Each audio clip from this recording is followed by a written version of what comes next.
परिचय। मोहन और उसके पिताजी बालकोनी में खड़े हैं। वे प्रातःकाल की ताजी हवा का आनंद ले रहे हैं। मोहन सड़क की ओर उत्साहपूर्वक कुछ देख रहा है। पिताजी, बिजली के खंभों पर वह स्लेटी रंग का बॉक्स जैसा क्या रखा हुआ है? बेटा, वह एक ट्रांसफार्मर है। ठीक है पिताजी, और इसका उपयोग क्यों किया जाता है, कृपया मुझे बताएं। बेटा, इसका उपयोग विद्युत की वोल्टता कम करने के लिए किया जाता है। ऊर्जा केंद्रों पर उत्पादित की जाने वाली विद्युत की वोल्टता कई हजार होती है। ट्रांसफार्मर इस वोल्टता को घरों के लिए 220 वोल्ट तक तथा उद्योगों के लिए 440 वोल्ट तक कम कर देता है। ठीक है पिताजी, और मैं इस बारे में और भी अधिक जानना चाहता हूँ। ट्रांसफार्मरों के बारे में और अधिक जानने के लिए तुम्हें प्रत्यावर्ती धारा के बारे में समझना होगा। तो चलो बच्चों, आज हम प्रत्यावर्ती धारा के विषय में अध्ययन करेंगे। उद्देश्य। इस पाठ के अंत में आप निम्न करने में सक्षम हो जाएंगे। श्रेणीबद्ध एलसीआर परिपथ का विश्लेषण करना, प्रतिबाधा त्रिभुज को निरूपित करना, एलसीआर परिपथ में अनुनाद की व्याख्या करना, एलसीआर परिपथ में अनुनाद की तीक्ष्णता का वर्णन करना, शक्ति गुणांक की गणना करना, एलसी दोलनों का वर्णन करना, ट्रांसफार्मरों को परिभाषित करना, ट्रांसफार्मरों के प्रकारों को समझना, ट्रांसफार्मरों में ऊर्जा क्षय का विवेचन करना।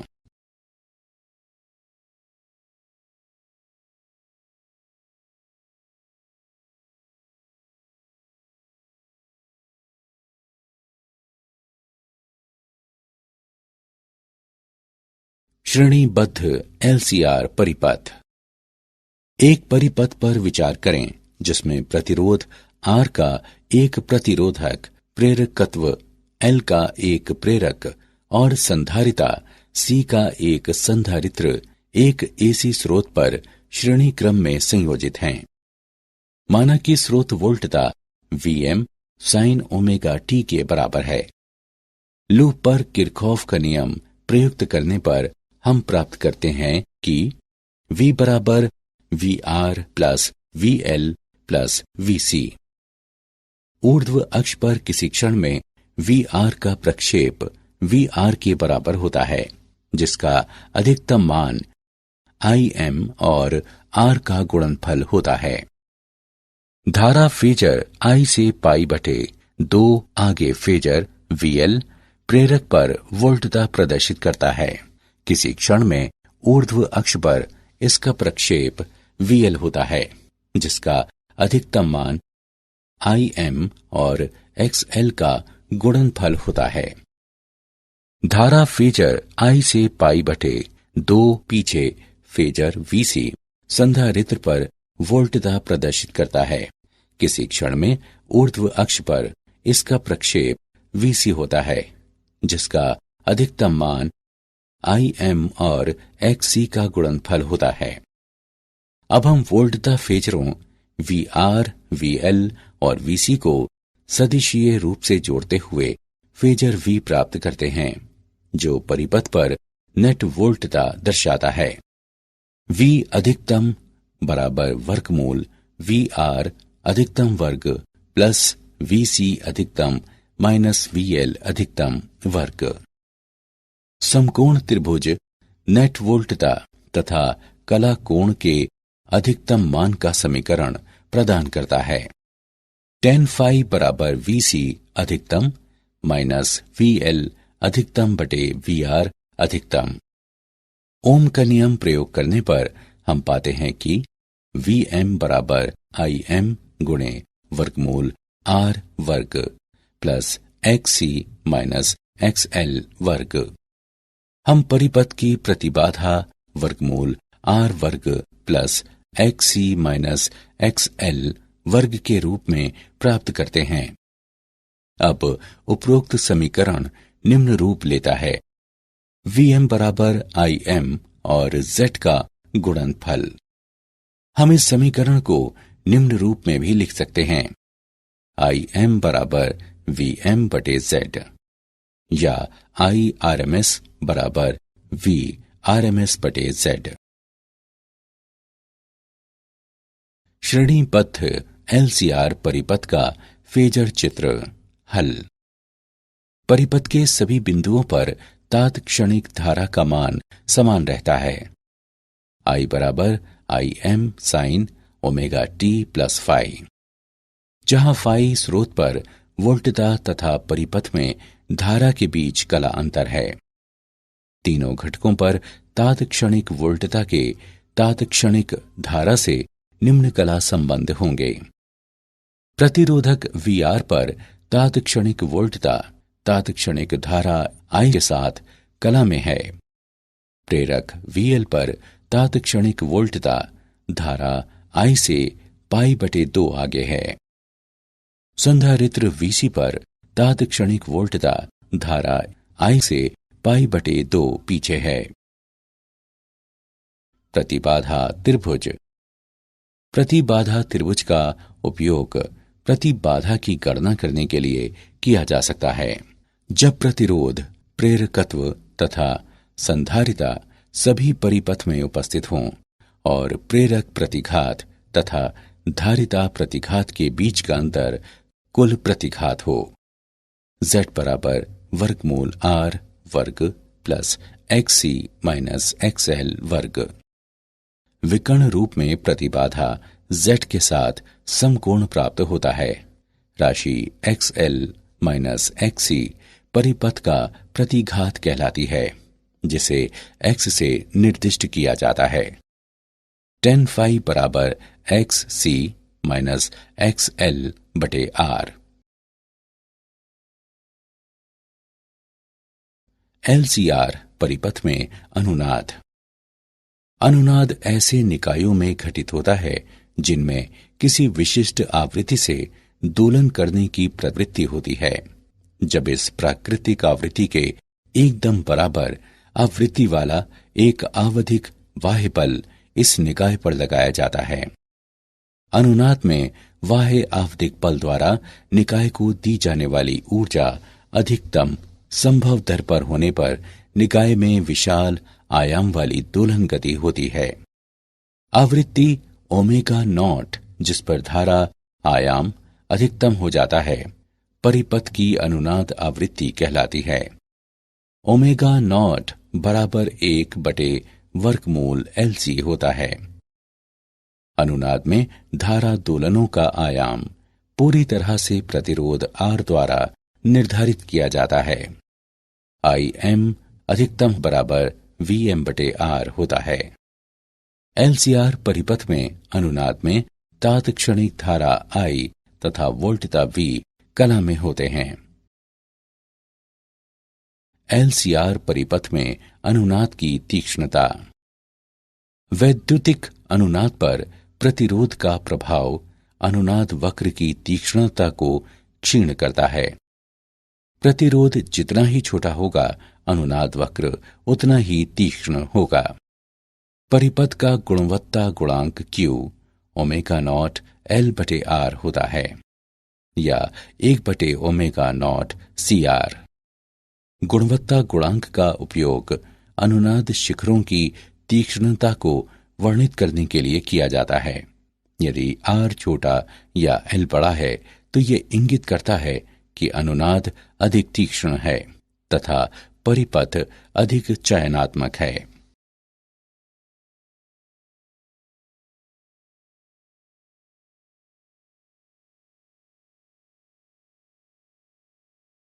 उदाहरण। आइए LCR परिपथ में अनुनाद का एक उदाहरण देखें। LCR परिपथ की श्रेणी की अनुनाद आवृत्ति और Q गुणांक ज्ञात करें, जहां L बराबर 3 हेनरी, C बराबर 27 माइक्रोफेराड तथा R बराबर 7.4 ओम है। परिपथ की पूर्ण चौड़ाई अधिकतम आधे तक कम करते हुए इसकी तीक्ष्णता गुणांक 2 तक बढ़ाना अपेक्षित है। आइए इसका हल देखें। दिए गए मान हैं L बराबर 3 हेनरी, C बराबर 27 गुणे 10 की घात -6 फैराड, R बराबर 7.4 ओम। हम जानते हैं कि अनुनाद आवृत्ति 1/वर्गमूल LC होती है। अब मानों को रखते हुए हम अनुनाद आवृत्ति 111 रेडियन प्रति सेकंड प्राप्त करते हैं। Q गुणांक बराबर ओमेगा RL बटे R है। अब मानों को रखते हुए हम Q गुणांक 45 प्राप्त करते हैं। चूंकि Q R के व्युत्क्रमानुपाती है, इसलिए Q को दोगुना करने के लिए R को आधा होना चाहिए।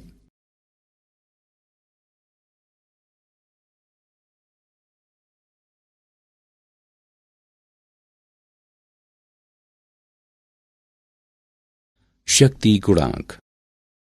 हम जानते हैं कि एक LCR श्रेणी क्रम परिपथ पर प्रयुक्त AC वोल्टता V बराबर VM साइन ओमेगा t परिपथ में IM sine omega t plus phi धारा चालित करती है। परिपथ में विसरित तात्क्षणिक शक्ति है P बराबर VI। एक पूर्ण चक्र पर शक्ति का समय माध्य VRMS गुणे IRMS गुणे cos फाई। हम निष्कर्ष निकाल सकते हैं कि परिपथ में आपूर्ति की गई औसत शक्ति न केवल वोल्टता तथा धारा पर निर्भर होती है, बल्कि उनके बीच के कला कोण फाई की कोज्या पर भी निर्भर होती है। cos फाई को परिपथ का शक्ति गुणांक भी कहा जाता है। प्रतिबाधा आरेख से हम शक्ति गुणांक को निम्नवत परिभाषित कर सकते हैं। cos फाई बराबर R बटे Z, जो R बटे वर्गमूल R वर्ग प्लस XL माइनस XC वर्ग के बराबर है। अब हम एक पूर्ण चक्र पर शक्ति का माध्य समय आगणित करने के लिए उपरोक्त दोनों समीकरणों का उपयोग करते हैं। P बार बराबर IRMS वर्ग तथा R का गुणनफल।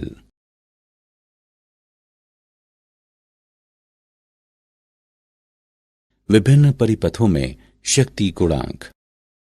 प्रकरण 1, प्रतिरोधकीय परिपथ। यदि परिपथ में केवल प्रतिरोधक है तो फाई बराबर 0, cos फाई का मान बराबर 1। इसमें अधिकतम शक्ति क्षय होती है। P बार बराबर VRMS और IRMS का गुणनफल। प्रकरण 2, शुद्ध प्रेरकीय या धारितीय परिपथ।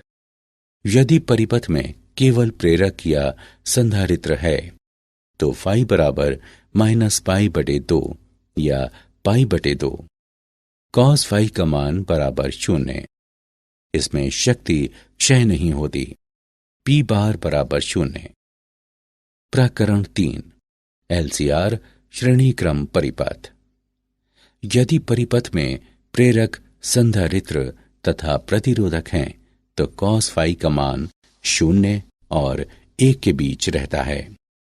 ऐसे परिपथ में सदैव शक्ति क्षय होता है।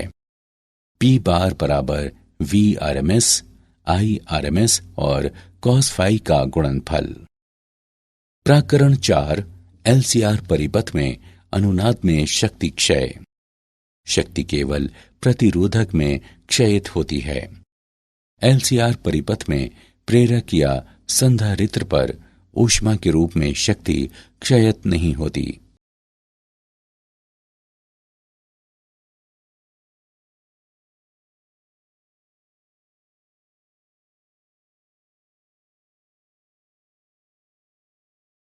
LC दोलन। हम मानते हैं कि आरंभ में LC परिपथ के संधारित्र C पर आवेश Q होता है और प्रेरक में धारा I 0 होती है। उस समय संधारित्र के वैद्युतिक क्षेत्र में संचित ऊर्जा UE होती है तथा प्रेरक में संचित ऊर्जा UB 0 होती है। संधारित्र अब प्रेरक के माध्यम से निरावेशित होना आरंभ हो जाता है। धारा वामावर्त प्रवाहित होनी आरंभ हो जाती है। संधारित्र पर आवेश घटता है, लेकिन प्रेरक के चुंबकीय क्षेत्र में ऊर्जा बढ़ जाती है।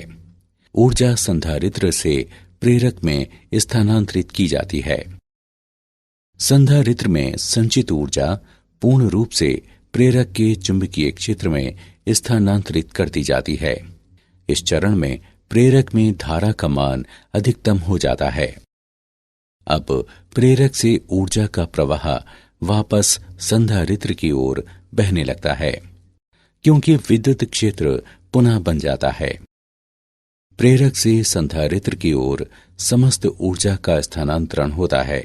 ये परिस्थिति आरंभिक परिस्थिति के समान होती है, सिवाय इसके कि संधारित्र विपरीत आवेशित होता है। संधारित्र पुनः निरावेशित होना शुरू हो जाता है। धारा अब दक्षिणावर्ती दिशा में प्रवाहित होती है। संधारित्र में संचित समस्त ऊर्जा प्रेरक के चुंबकीय क्षेत्र पर स्थानांतरित कर दी जाती है।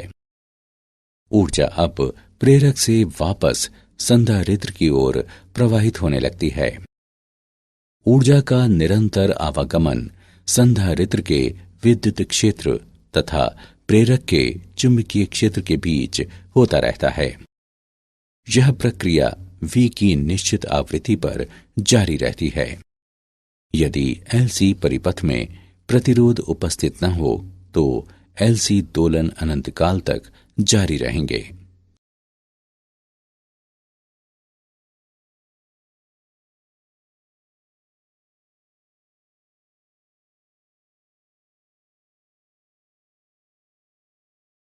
ट्रांसफार्मर। ट्रांसफार्मर ऐसी युक्ति होती है जो AC वोल्टता व धारा का आयाम घटाने या बढ़ाने के लिए उपयोग की जाती है। ट्रांसफार्मर में कोमल लौह क्रोड होती है, जिस पर तारों की दो कुंडलियां लिपटी होती हैं। एक प्राथमिक कुंडली कहलाती है, जिस पर NP लपेटे होते हैं, और दूसरी द्वितीयक कुंडली कहलाती है, जिस पर NS लपेटे होते हैं। प्राथमिक कुंडली AC EMF स्रोत से जुड़ी होती है। द्वितीय कुंडली ट्रांसफार्मर का आउटपुट प्रदान करती है। कोमल लौह क्रोड का उपयोग चुंबकीय फ्लक्स बढ़ाने तथा एक माध्यम उपलब्ध कराने के लिए किया जाता है, जिसमें एक कुंडली के माध्यम से लगभग समस्त फ्लक्स अन्य में चला जाता है। प्राथमिक और द्वितीय कुंडलियों के माध्यम से फ्लक्स परिवर्तित भी होता रहता है, और इसलिए दोनों कुंडलियों में एक EMF प्रेरित होता है। ट्रांसफार्मर की क्रियाविधि। जब प्राथमिक कुंडली के सिरों के बीच प्रत्यावर्ती वोल्टता लगाई जाती है, तो प्रत्यावर्ती धारा इसमें लौह क्रोड में एक परिवर्तनशील चुंबकीय क्षेत्र उत्पन्न करती है। चूंकि चुंबकीय क्षेत्र परिवर्तनशील होता है, इसलिए प्राथमिक और द्वितीय कुंडलियों के माध्यम से फ्लक्स परिवर्तित भी होता रहता है, और इसलिए दोनों कुंडलियों में एक EMF प्रेरित होता है। माना कि फाई दोनों कुंडलियों के प्रत्येक लपेटे के माध्यम से चुंबकीय फ्लक्स हैं। पारस्परिक प्रेरण के कारण द्वितीयक में EMF प्रेरित होता है। ES बराबर -NS d फाई बटे dt। प्राथमिक कुंडली में स्वप्रेरण से EMF प्रेरित होता है। EP बराबर -NPd फाई बटे dt। अब दोनों समीकरणों को विभाजित करने पर हम पाते हैं कि ES बटे EP बराबर NS बटे NP। ये समीकरण ट्रांसफार्मर समीकरण कहलाता है। इसे टर्मिनल वोल्टता के रूप में निम्नवत लिखा जा सकता है। VS बटे VP बराबर NS बटे NP। अनुपात NS बटे NP ट्रांसफार्मर के लपेटों का अनुपात कहलाता है। ट्रांसफार्मरों के प्रकार। ट्रांसफार्मर दो प्रकार के होते हैं। उच्चाई ट्रांसफार्मर, जब द्वितीयक वोल्टता प्राथमिक वोल्टता से उच्चतर होती है तो ऐसा ट्रांसफार्मर उच्चाई ट्रांसफार्मर कहलाता है। अपचयी ट्रांसफार्मर, जब द्वितीयक वोल्टता प्राथमिक वोल्टता से निम्नतर होती है तो ऐसा ट्रांसफार्मर अपचयी ट्रांसफार्मर कहलाता है। वोल्टता को उच्चायित करने वाला ट्रांसफार्मर साथ ही साथ धारा को अपचयित भी करता है, जबकि वोल्टता को अपचयित करने वाला ट्रांसफार्मर साथ ही साथ धारा को उच्चायित भी करता है। IS/IP बराबर VP/VS बराबर NP/NS।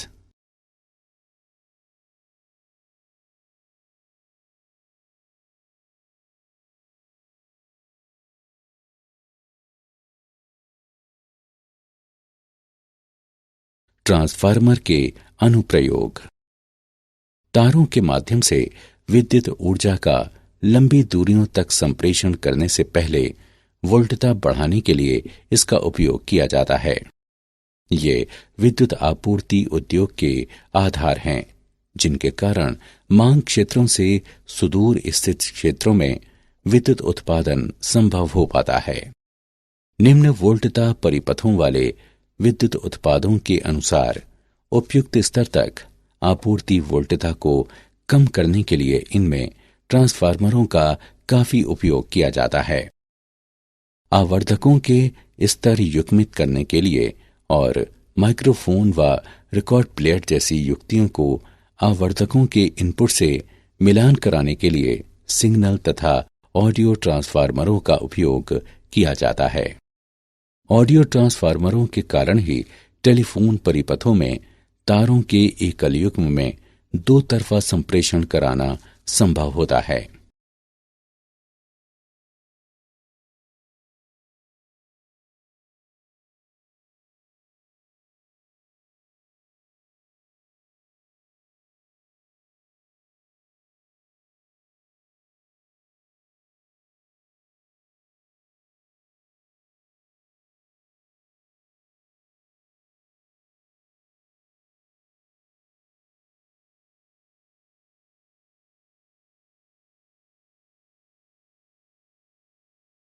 ट्रांसफार्मर में ऊर्जा क्षय।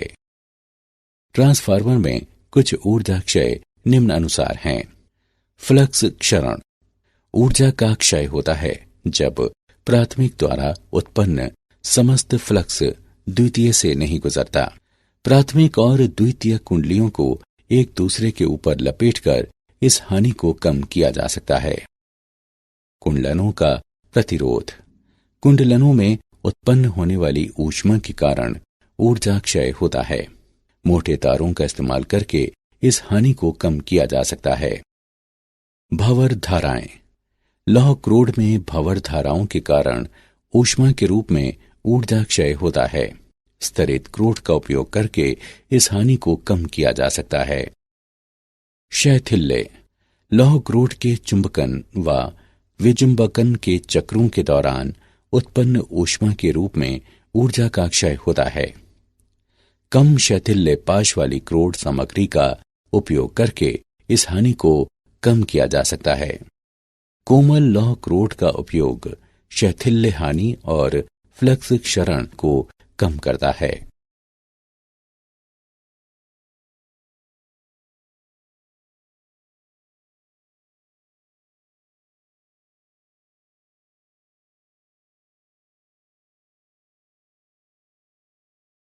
क्या आप जानते हैं समानांतर अनुनाद परिपथ का उपयोग रिजेक्टर या फिल्टर परिपथ के रूप में किया जा सकता है। रेडियो ट्रांसमीटरों में ऐसे परिपथ उपयोग किए जाते हैं। सन 1826 में फ्रांसीसी वैज्ञानिक फेलिक्स सावेरी द्वारा ये खोज की गई कि संधारित्र विद्युत दोलन उत्पन्न कर सकता है। रेडियो आवृत्ति ट्रांसफार्मरों को उच्च आवृत्तियों की संकीर्ण परास में दक्षतापूर्वक प्रचालन करने के लिए डिजाइन किया जाता है।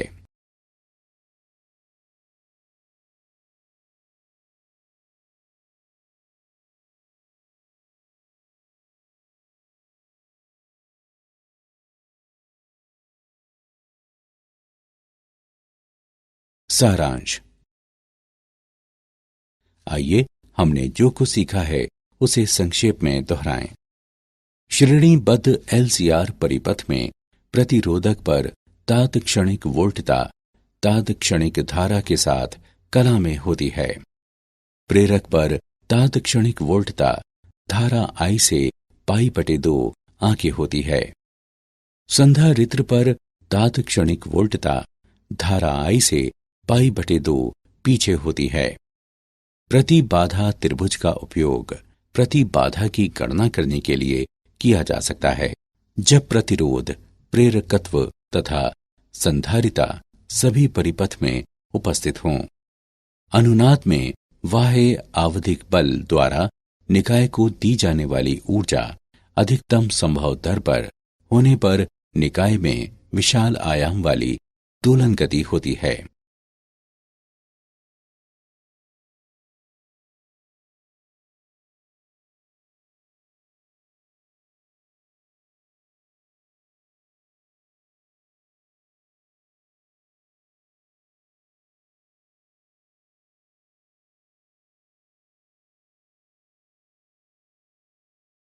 एलसीआर परिपथ में अनुनाद में तात्क्षणिक धारा I तथा वोल्टता V कला में होते हैं।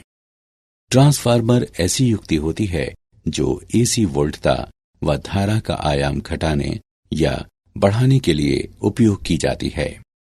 ट्रांसफार्मर में कुंडलनों में उत्पन्न होने वाली ऊष्मा के कारण ऊर्जा क्षय होता है। मोटे तारों का इस्तेमाल करके इस हानि को कम किया जा सकता है। कोमल लौह क्रोड का उपयोग शैथिल्य हानि और फ्लक्स क्षरण को कम करता है।